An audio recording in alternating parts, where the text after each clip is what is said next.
नमस्कार जय जगन्नाथ आम चैनल को आपण मानकु बहुत बहुत स्वागत। सांगमाने 28 अगस्ट 2026 शुक्रवार दिन पड़ुअछि पवित्र राखी पूर्णिमा। एही राखी पूर्णिमा रे अनेक गुड़िए शुभ संजोगर निर्माण हेउछि। अनेक प्रमुख ग्रह निजर राशि परिवर्तन करबाकू जाउछन्ति, जहार शुभ प्रभाव प्रत्येक व्यक्ति मानक उपरे पड़िबाकू जाउछि।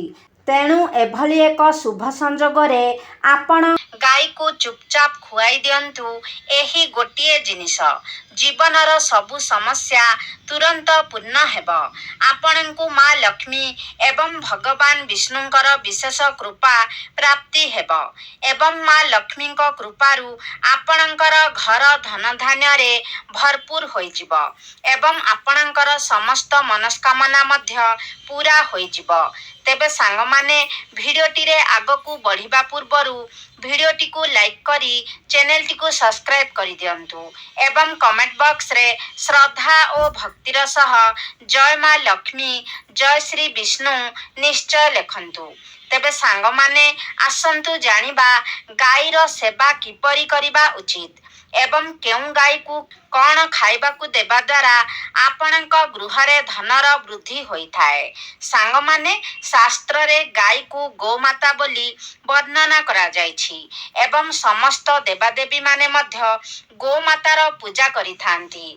गाईर 5टी द्रव्य जहाँकि गोबर गोमूत्र दही दूध एवं घी एही 5टी द्रव्य को अत्यंत पवित्र बोली माना जाइथाए। सांग माने आपण माने हुए तो जानती किंबा न जानती गोबररू बेल गछर उत्पत्ति होइछि एवं सेथिरे माँ लक्ष्मी वास करिथांती। सेथिपाई बेल वृक्ष को श्री वृक्ष बोली मध्य कुहा जाइथाए। एही गोबररू पद्म फूलर मंजीर मध्य उत्पत्ति होइछि। आपण माने जानिथिबे प्राचीन कालरू ही प्रत्येक मांगलिक कार्य क्षीरर व्यवहार करा जाइथाए एवं सबु मांगलिक पदार्थ मध्य दहीरू उत्पन्न होइअछि। घीरू अमृतर उत्पत्ति होइछि जहा समस्त देवादेवींकर तृप्तिर साधन होइथाए। गोमातांक शरीर रे 33 कोटी देवादेवींकर निवास होइथाए। गाईटी अत्यंत निर्मल शांत पवित्र एवं निष्पाप प्राणी होइथाए। चतुर्वेदरे गाई को आमर पालन पोषण करुथिबा कामधेनु माता बोली कुहा जाइथाए। गाईर दर्शन मात्रे ही मनुष्यर हजारे पापर नष्ट होई जाइथाए। सेथिपाई एही निष्पाप गोमाता उपरे कदापि भी अत्याचार करिबा उचित नुहे। गाई को मारिबा किंबा कौनसी प्रकारर कष्ट देबा केबे उचित होई न थाए। एहा द्वारा आपण बड़ पापीर भागी होइथांती। जेउ मनुष्य बिना स्वार्थरे गोमातांकर सेवा करिथाए सेही मनुष्य को जीवनर समस्त प्रकारर सुख सुविधा प्राप्त होइथाए एवं मृत्यु पर सेही व्यक्ति को गोलोक मध्य प्राप्त होइथाए। जेउ नारी गृहरे बना जाइथिबा प्रथम रुटीटी को गाई को खुआई थाए सेही नारी सारा जीवन अहसुलक्षणी होई रहिथाए। तार सिंदूर को सर्वदा भगवान रक्षा करिथांती।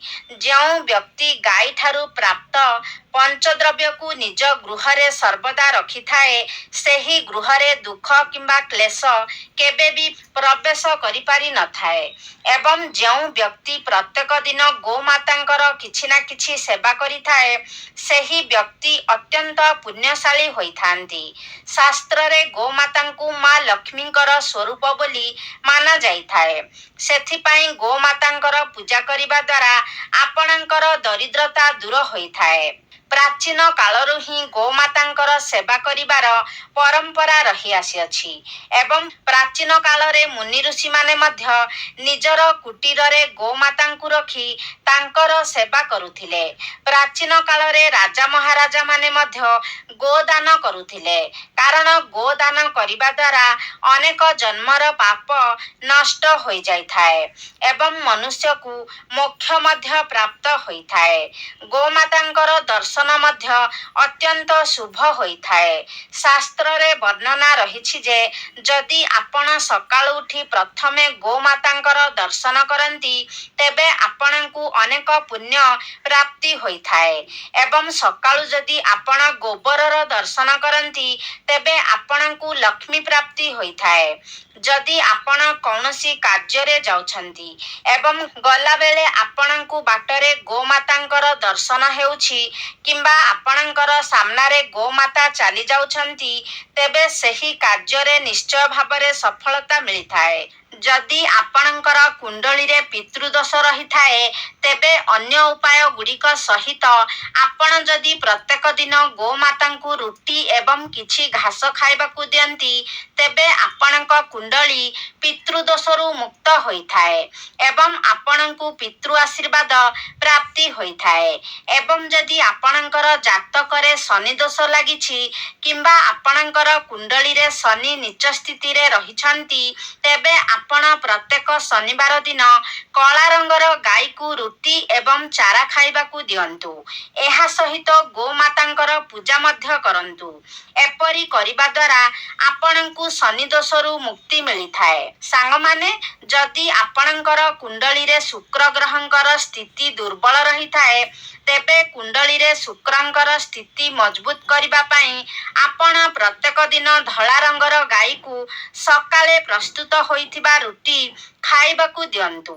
ଏପରି କରିବା ଦ୍ୱାରା ଆପଣଙ୍କର କୁଣ୍ଡଳୀରେ ଶୁକ୍ର ଗ୍ରହଙ୍କର ସ୍ଥିତି ମଜବୁତ ହୋଇଥାଏ।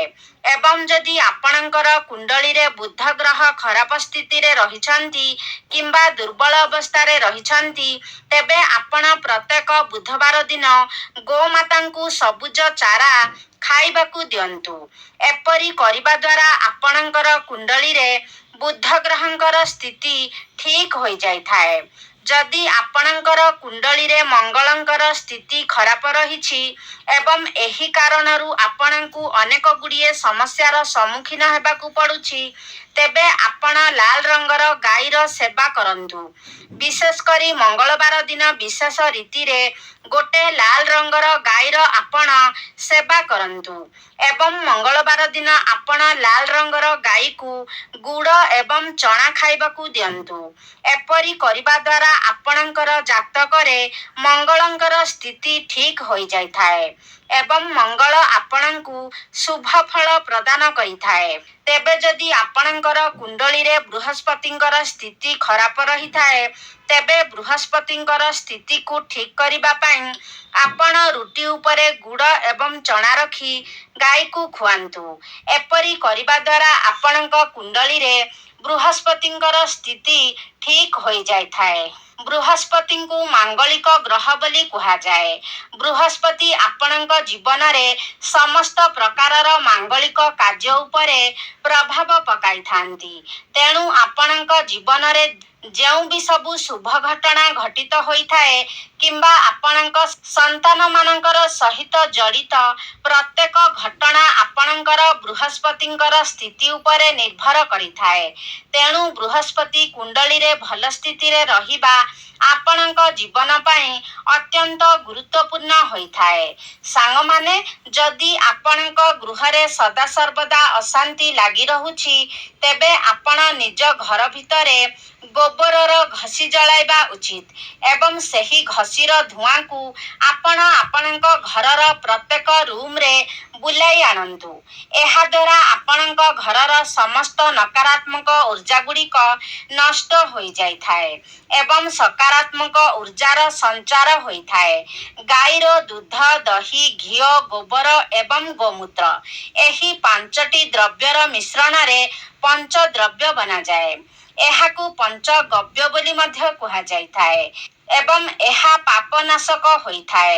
ସାଙ୍ଗମାନେ, ଯଦି ଆପଣଙ୍କ ମୁଖ୍ୟ ଦ୍ୱାର ନିକଟକୁ ଗୋମାତା ଆପେ ଆପେ ଆସନ୍ତି ତେବେ ଆପଣ ତାକୁ ଖରାପ ବ୍ୟବହାର ନ ଦେଖାଇ ଆପଣ କିଛି ନା କିଛି ଖାଇବାକୁ ଦିଅନ୍ତୁ।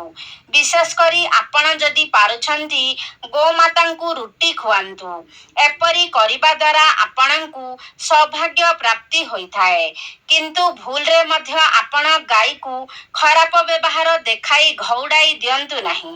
କାରଣ ଗାଈ ଯଦି ଆପଣଙ୍କ ଘରୁ ମନ ଦୁଃଖରେ ଫେରିଆସେ, ଉଦାସ ହୋଇ ଫେରିଆସେ, ତେବେ ଆପଣଙ୍କ ଗୃହରୁ ମା ଲକ୍ଷ୍ମୀ ମଧ୍ୟ ଚାଲି ଆସିଥାନ୍ତି।